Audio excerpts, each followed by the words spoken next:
Welcome to The Explainer. Today, we're going to dig into the psychology behind something you see all the time. People buying an iPhone they know they can't afford. This is all based on a really fascinating analysis from the Ilmu Liddy channel. All right, let's just jump right in with a scene I bet you've seen before. You see a friend and they're showing off that brand new top-of-the-line iPhone. But here's the thing, you know they're struggling financially. I mean, you literally just heard them complaining about making rent last week, and now they're posting pictures with a phone that costs more than what they make in a whole month. So what is going on here?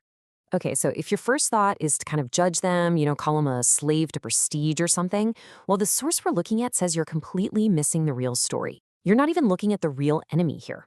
See, this isn't just about someone being foolish or trying to show off. The way the source puts it, this is actually a symptom of a much bigger, much deeper problem, something that's been kind of deliberately engineered. So what's the diagnosis then? Well, the analysis gives this thing a name. They call it poverty sickness. So what is poverty sickness? Think of it like a mental infection. It basically hijacks your brain's wiring, making it almost impossible to think long term. Your brain is just forced to focus on right now, today, instead of anything down the road.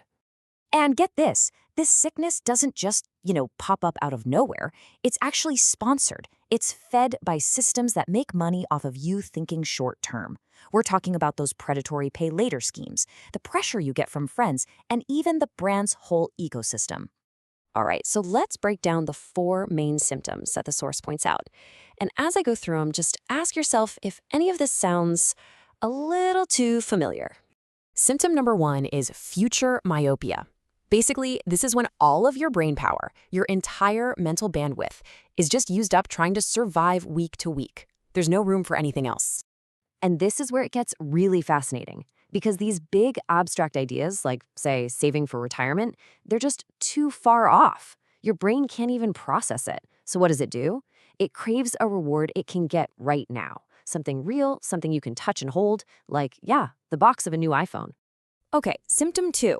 Toxic circle pressure. This one's all about the social side of things. It's that intense fear of being judged or, worse, being left behind by your friends. And the source gives a perfect everyday example of this, the whole blue bubble versus green bubble thing. I mean, how many times have you heard it? That little green bubble can be used to make you feel like an outsider, almost shaming you until you buy in just to be part of the club. Symptom number 3 is what they call pay later slavery. And this is where the financial trap really springs shot. It's all about tricking your brain with some really clever and honestly deceptive math. See, your brain, which is already stressed out from that scarcity mindset, gets trained by these apps to completely ignore the huge total price. You don't see a $1,500 phone. Nope. You just see, oh, it's only $70 a month. It blinds you to what you're really signing up for. And here's the kicker, right? You're not just buying a phone. You are paying a massive extra fee, sometimes over 30% in interest, to these digital loan sharks who built this trap specifically to make money off of that short-term thinking they helped create. And that brings us to the 4th and final symptom. This one is all about the tech. It's this weird state where you start to think you're in an exclusive premium club when really you're in a very expensive prison. I mean, let's just be real for a second. The analysis argues that the whole Apple ecosystem, it's not really built for your convenience. It's designed to build walls around you, walls so high and so locked in that it becomes a huge pain to even think about leaving. Yeah, think about it. AirDrop, iMessage, iCloud, they're not just handy features, they're the digital bars on your cell.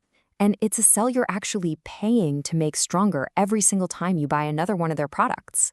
So this all leads to the final confrontation, right? It's about facing the ultimate risk of just letting this sickness run its course. And the end game here is, well, it's pretty brutal. It's lifelong financial slavery. You end up working not to build a better life for yourself, but just to pay off something whose value drops like a rock the moment it's out of the box. You're trading years of freedom for just a quick hit of validation. And that really frames the final question you have to ask yourself, doesn't it? What are you really buying?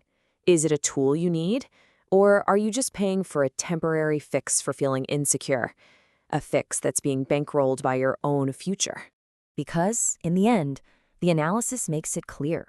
Whether you stay a prisoner to this whole sickness or you decide to stand up and fight for your own financial freedom, that choice, well, it's always going to be up to you.